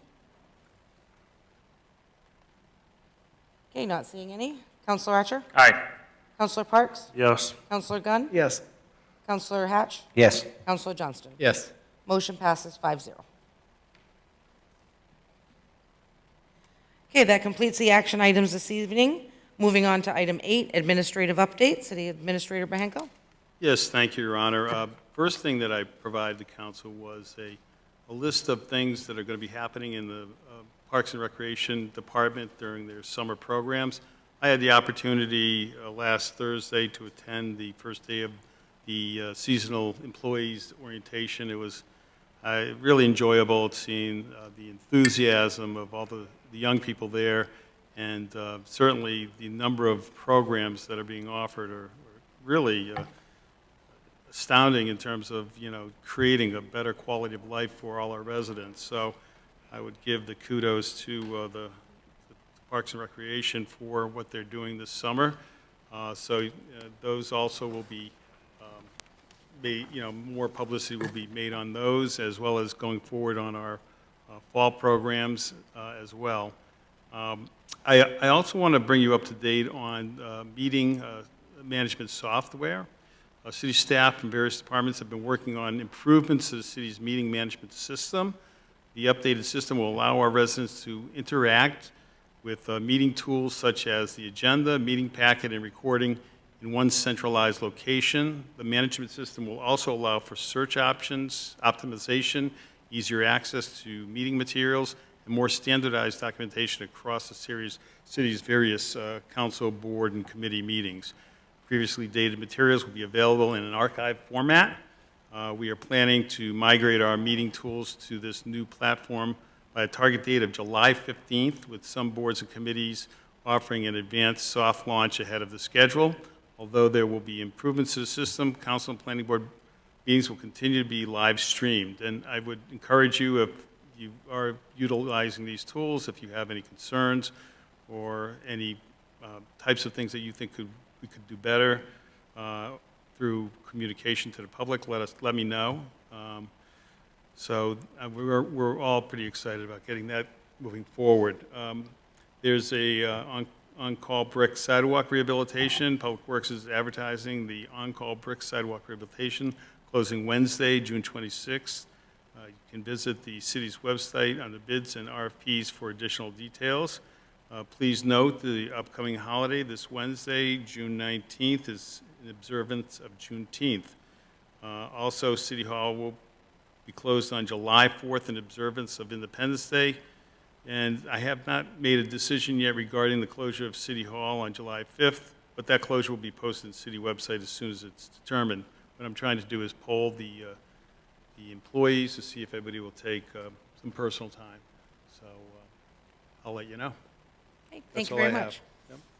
Any questions for City Administrator? Okay, that moves us on to item 9, and that is council discussion and comment. Any discussion or comments?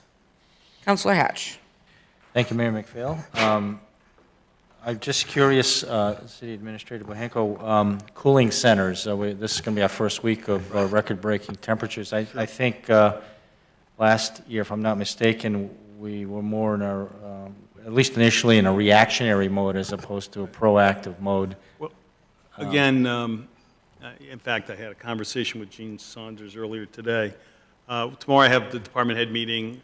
In this particular instance, I'll look for suggestions. I know in the past, people have suggested the transportation center.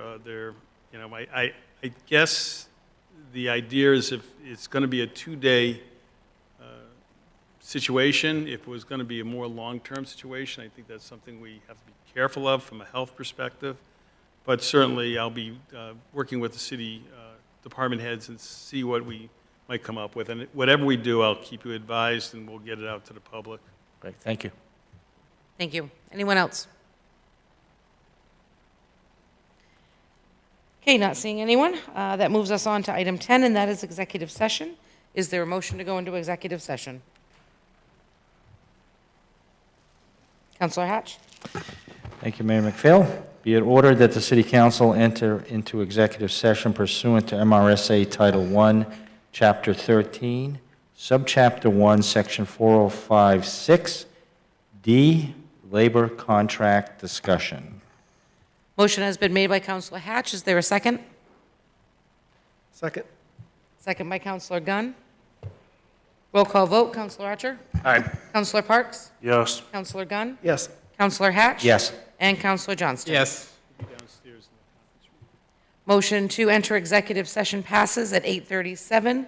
We will be downstairs in the conference room, and we will take a short 5-minute recess prior to meeting back at 8:42.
Welcome back, everybody, and thank you.